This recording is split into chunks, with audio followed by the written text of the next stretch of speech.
Boa noite, queridos irmãos e irmãs.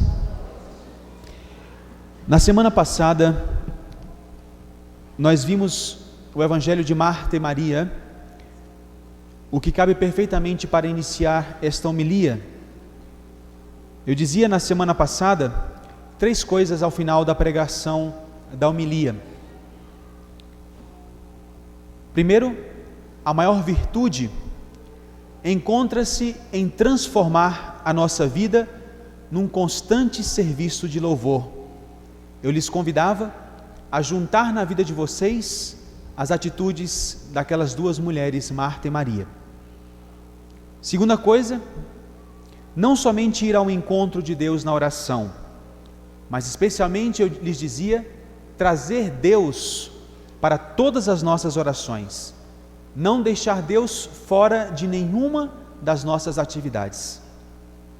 E a terceira conclusão que eu lhes dava é que, se nós tivermos o costume de combinar entre Marta e Maria, nós poderemos criar mais soluções que problemas.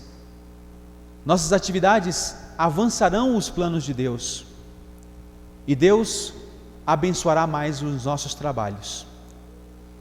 E finalmente terminava a homilia com essa frase de Santo Inácio de Loyola: faz todas as tarefas como se tudo dependesse de ti, sabendo que tudo depende de Deus. E hoje a liturgia nos coloca o tema Pedi e recebereis. Um tema que se encaixa totalmente com o Evangelho da semana passada.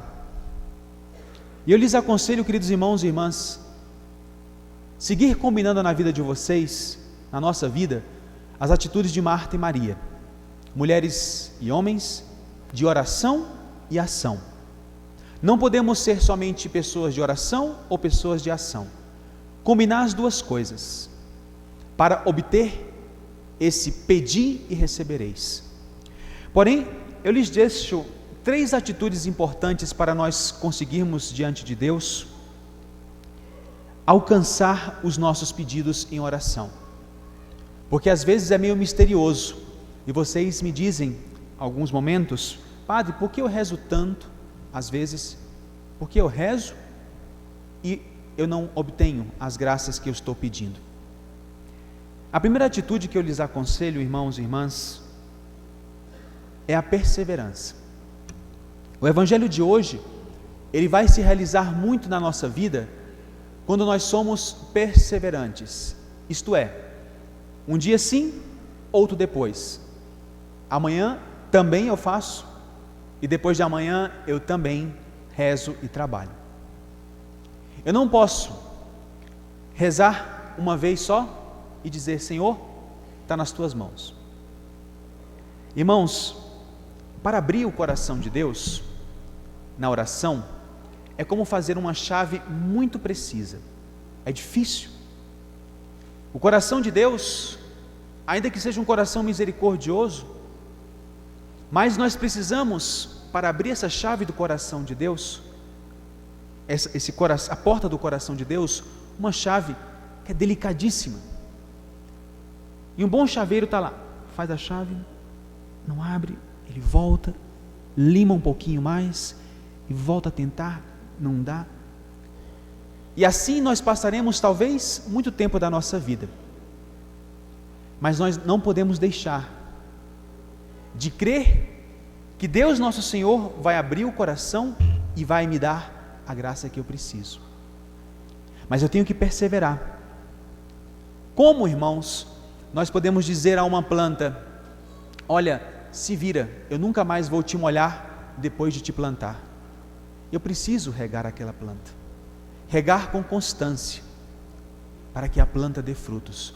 A perseverança, irmãos e irmãs, é algo que às vezes custa na nossa vida de ação e na nossa vida de oração. É uma frase que eu escutei no meu tempo de grupo de jovens, que nunca mais saiu da minha cabeça, foi essa: começar é de muitos, perseverar é dos santos.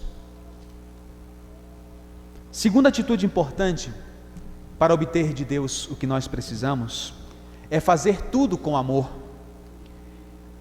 Tudo, gente. E até quando a gente reza, rezar com amor desinteressado. Não chegar para Deus com um coração mesquinho, chegar com um coração aberto para Deus, da minha parte, amando simplesmente. Quando você vem à missa, venha à missa amando, não venha por obrigação. E aqui lhes conto uma historinha que hoje eu escutei. Eu estava em Belo Horizonte, acabei de chegar, estava pregando, e quando me deixaram agora no aeroporto, um senhor com a sabedoria popular me contou uma historinha que eu falei, eu vou usar nessa homilia de hoje. Ele disse para mim: padre, uma vez tinha um senhor que queria saber quantas missas ele foi na vida. Então ele pegou uma cabaça, né? E cada missa que ele ia, ele colocava um grão de milho inteiro. Então, colocava um grão de milho. Mas teve um dia que ele estava cuidando dos filhos e por um descuido, quando ele viu, falou: nossa, vou chegar atrasado na missa. Saiu correndo, estava chovendo, lutou, conseguiu, depois de enfrentar o trânsito, chegou na missa antes do evangelho, mas chegou e esteve na missa com todo o fervor. Mas ele, naquele dia, ele colocou só meio grão do milho, colocou dentro da cabaça. E assim foi a vida dele, cada missa um grão. Em determinado momento da vida dele, ele disse: eu vou quebrar essa cabaça e vou ver quantas missas eu participei. Para surpresa dele, quando ele abriu, só tinha aquele meio grão. Ué! E Deus falou para ele: filho, foi a única missa que tu foste realmente me amando. As outras foste somente para cumprir o preceito dominical. Interessante, né? Para conseguir as coisas de Deus, nós não podemos bater o cartão, como eu estou falando para vocês constantemente nas missas. Não posso chegar aqui e só dizer: Senhor, bato nas mãos de Jesus, cumpri, viu? Valeu. E Jesus está assim, está amando? Como é que vocês estão na missa? Esses dias, Socorro, graças a Deus não foi aqui, fui, não vou dizer a cidade, em outra cidade, em pregação, fui celebrar a missa, e no fundo da igreja tinha um casal bastante distraído na homilia. E no meio da homilia eles se levantaram. E eu observo tudo, né, na missa. Eu vejo tudo, quem está, quem não está, quem está falando, quem não sei o quê, eu vejo tudo. Aquele senhor e aquela senhora saíram e voltaram cada um com um saco de pipoca. Aí eu falei: ué, saco de pipoca? E eu dando a homilia e aquele negócio na cabeça, né? Me distraindo completamente, né? Nem olhava para o relógio. Aí tal. E de repente falei: não, deve ser para o filho, para o bebezinho. O bebê não come pipoca, né? Mas um filhinho pequeno na missa. E de repente eles começaram a comer pipoca na minha homilia. Eu falei: nossa, deve estar tão interessante que estão comendo pipoca, né? Eu falei: não, certeza que eles não vão vir comungar. Canto de comunhão, vem o casal. Aí eu, nossa, comungaram com o ministro e tal. E eu seguindo o casal, com o meu olhar, né? E de repente eles se sentam no mesmo lugar, depois de ter recebido a comunhão, e para minha surpresa, seguem comendo a pipoca. Ai,